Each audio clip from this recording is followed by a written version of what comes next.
There are 307 million Americans, and 270 million of us have cell phones, spending an average of 12.5 hours on them each month, despite the ongoing anxiety about the effect on our bodies. So Dr. Mehmet Oz, host of the Dr. Oz Show, is joining us this morning with a list of do's and probably don'ts, and it's great to see you again. Well, thank you very much. Now, we think of this as radiation, but this isn't radiation that you're getting from your cell phone. It's something else, a radio frequency wave. And by the way, so that they're not chest X-rays, and it's not a nuclear radiation fallout from a bomb. These are simple radio frequency waves. That stated, there has been some concern for a while that radio frequency waves could affect cells in the brain, especially if your skull is thin, for example, if you're a child.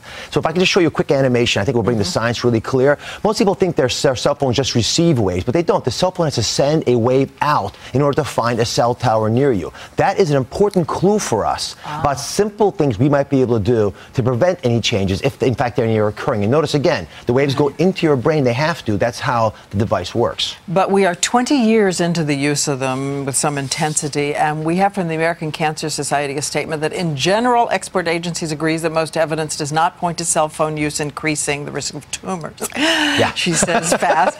And also an FDA statement. So far, studies have not shown any bad effects for anyone from cell phone RF. So the bottom line on the studies so far?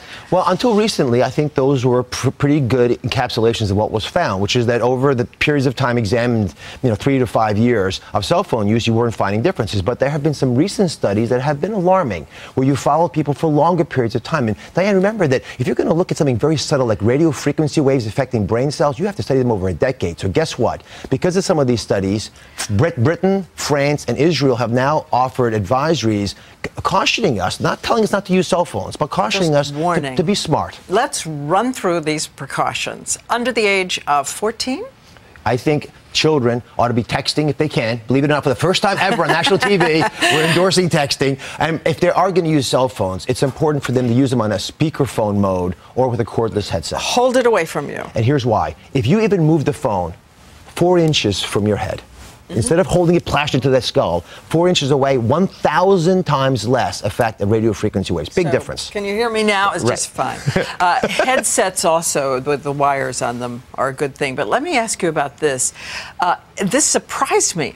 If the signal is poor, or if it's interrupted when you're driving, you're getting more of the radio frequency waves inside your head? You are. And remember that animation that I showed? Part of the problem that we have is those waves have to boost up from your cell phone to find the tower. So if you're traveling in a car, the highest intensity of those waves is when the cell phone shifts from one tower to the next. If you're in an elevator, same thing. If you're going into a poor part of wherever you live, you would need to be very cautious about using a cell phone there.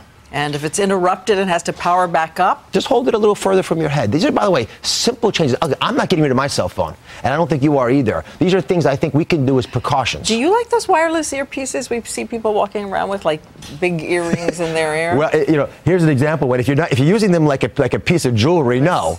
And so these wireless pieces just don't wear it all the time. Right. They actually do reduce the radiation effect, so the energy, the radio frequency wave effect quite dramatically. But if you're wearing them all the time, then they're always being a receiver. They're always pulling waves towards you. And something else that I think intuitively wondered about, but you said, don't keep them in your pocket. Don't keep your cell phone in your pocket. Why? Because the effect of the radio frequency waves resides, and no matter where it is. And there's a study recently from the Cleveland Clinic showing, guess what? You can actually affect the sperm in males with these devices. So if you have an option of putting it in the purse or not keeping it on your body, take advantage of it. If every once in a while you got to put it on your belt, fine. But this should not be, again, a part of your dressing every morning. Okay, before we let you go, I know coming up later this week, you're tackling something that is deep, high in the list of ick, and that would be bed bugs. Here's a clip.